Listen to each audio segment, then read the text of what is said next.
कहानी है गरीब मिंकी की। मिंकी 10 साल की थी, लेकिन हालात ने उसे वक्त से पहले ही समझदार और जिम्मेदार बना दिया था। मिंकी की माँ का देहांत उसे जन्म देने के साथ ही हो गया था। ऑटो ड्राइवर था और पूरी मेहनत से अपना काम करता था। मिंकी ने छोटी सी उम्र से ही घर के सारे काम करना सीख लिया था। ऐसे ही एक दिन मिंकी, ओ मिंकी, कहाँ है मेरी गुड़िया? के हाथ में पानी का गिलास हाँ लेकर बाबा, सुरेश के पास आती हूँ आती है और उसे देते हुए कहती है, ये लीजिए बाबा पानी। शुक्रिया बेटा। ये देखो, मैं आपके लिए क्या लेकर आया हूँ। अरे वाह, ये कितना सुंदर है बाबा। हाँ बेटा, दिखने में जितना सुंदर है, खाने में उससे भी ज्यादा अच्छा है। चलो अब जल्दी से खा लो। लेकिन बाबा, ये तो बहुत महंगा होगा ना? आपने इतने पैसे क्यों खर्च कर दिए? इस केक को देखकर मेरी गुड़िया के चेहरे पर जो मुस्कान आई, उससे ज्यादा कीमती थोड़ी है कुछ इस दुनिया में। अपने बाबा के गले लग जाती है और फिर अपने पेश मिंकी को स्कूल भेजना चाहता था, लेकिन ये उसके बस से बाहर था। वो दिन रात ऑटो चलाकर भी इतने पैसे नहीं। ट्यूशन के ही दो बच्चे आपस में बातें करते हुए, अरे पिंकी, तूने इस बार क्रिसमस पर सेंटा से क्या गिफ्ट मांगा है? मैंने तो सेंटा से परी वाली ड्रेस मांगी है। और तूने? मैंने इस बार गिफ्ट नहीं मांगा, बल्कि एक विश मांगी है। तो मुझे भी बता ना, क्या विश मांगी है तूने? नहीं पागल, अपनी विश किसी को बताते नहीं है। तुझे इतना भी नहीं पता? मिंकी उन बच्चों की सारी बातें सुन रही थी। क्रिसमस पर सेंटा सबकी विश पूरी करते हैं। हाँ मिंकी, सेंटा उन सारे बच्चों की विशेस पूरी करते हैं जो अच्छे बच्चे होते हैं। अच्छे बच्चे मतलब? अच्छे बच्चे जो मन लगाकर पढ़ाई करते हैं, अपने बड़ों की बात मानते हैं, हर काम पूरी मेहनत से करते हैं। अच्छा, और क्या क्या होता है क्रिसमस पर? बहुत खास होता है क्रिसमस का त्योहार। सब अपने घरों को बहुत अच्छे से सजाते हैं। खास तौर पर सब लोग अपने घर में क्रिसमस ट्री तैयार करते हैं, उसे बहुत ही सुंदर तरीके से डेकोरेट करते हैं। सभी लोग चर्च जाते हैं क्रिसमस की खास प्रेयर के लिए, और फिर क्रिसमस ईव यानी शाम को सब लोग मिलकर पार्टी करते हैं, एक दूसरे को गिफ्ट देते हैं और मिलकर केक और चॉकलेट्स खाते हैं।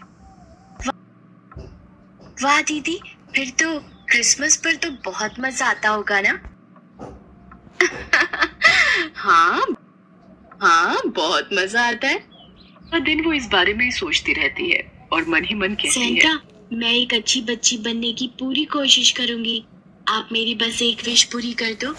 कुछ ऐसा कर दो आप, जिससे मैं अपने बाबा की और मदद कर पाऊं।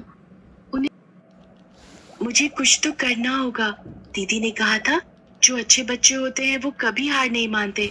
और तभी सेंटा। इस हादसे में सुरेश का एक पैर फ्रैक्चर हो गया। अंकल, आपकी दुकान में मेरे लिए कोई काम है क्या? मैं कोई भी काम कर लूंगी, मुझे पैसों की बहुत जरूरत है। लेकिन बेटा, तुम तो बहुत छोटी हो, तुम्हें काम करने की क्या जरूरत है? तुम्हारे माँ बाप कहाँ हैं?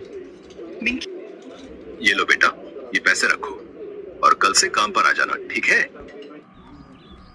अरे मिंकी बेटा, ये खाना कहाँ से आया? वो बाबा, मैं वो मीना दीदी से ले आई थी थोड़ा खाना पकाने का सामान। और हाँ, अब से मैं रोज सुबह दीदी के घर जाऊंगी। उन्होंने अब शाम की जगह सुबह पढ़ाना शुरू कर दिया है। उसकी सुबह मीना खुद मिंकी के घर आ पहुंची। उसने मिंकी के घर आकर सुरेश से उसके बारे में पूछा। तो सुरेश को बड़ी हैरानी हुई। मीना से कहा, मीना, ये क्या कह रही हो तुम? मिंकी तो तुम्हारे पास ही होनी चाहिए। हर रोज की तरह आज भी वो सुबह सुबह ही तुम्हारे घर के लिए निकल गई। तुम अब सुबह के वक्त पढ़ाती हो ना उसे? नहीं अंकल, मैं तो शाम को ही पढ़ाती हूँ सारे बच्चों को। और मिंकी वो तो 3-4 दिनों से मेरे पास आई ही नहीं। मुझे लगा कि उसकी तबीयत ठीक नहीं होगी। आज क्रिसमस है तो मैं तो उसे शाम की पार्टी के लिए बुलाने आई थी।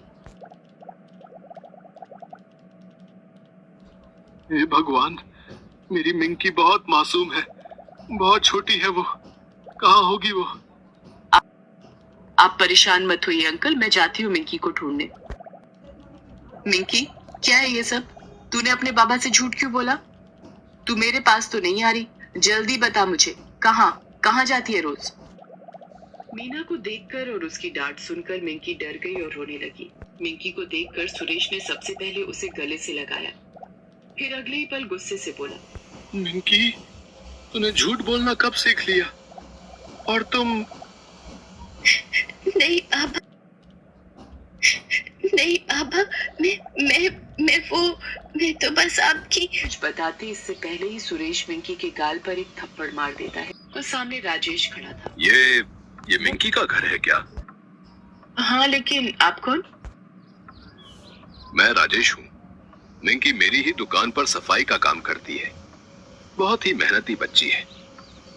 मैंने उसके लिए ये क्रिसमस का गिफ्ट रखा था।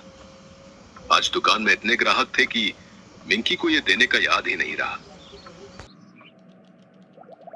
मिंकी को गले से लगा लेता है और रोते हुए कहता है, मिंकी मेरी बच्ची, मैं तेरा पिता कहलाने के लायक नहीं। बिना कुछ जाने तुझ पर हाथ उठा दिया मैंने। मुझे माफ कर दे मेरी गुड़िया। नहीं इसमें आपकी कोई गलती नहीं है, मेरी ही गलती है। मुझे इस बारे में आपको पहले ही बता देना चाहिए था। ये सब देखकर राजेश की आंखों में भी आंसू आ जाते हैं। वो सुरेश से सुरेश, कहता है, बहुत खुशकिस्मत हो तुम, जो तुम्हें मिंकी जैसी बेटी मिली है। इतनी छोटी सी उम्र में उसकी समझदारी और हिम्मत वाकई तारीफ काबिल है। तुम बिल्कुल भी चिंता मत करो, इसे मेरे पास काम करने दो। मैं इसे इसके काम के पैसे तो दूंगा ही, साथ ही इसे स्कूल भेजने की जिम्मेदारी भी मेरी। मैं वादा करता हूँ मैं तुम्हें भी काम दिलवाऊंगा, बस तुम जल्दी से ठीक हो जाओ। सामने हाथ जोड़ लेता है। वो कुछ कह नहीं पाता, लेकिन मिंकी के लिए बहुत खास था। अब वो स्कूल भी जाने वाली थी और अपने बाबा की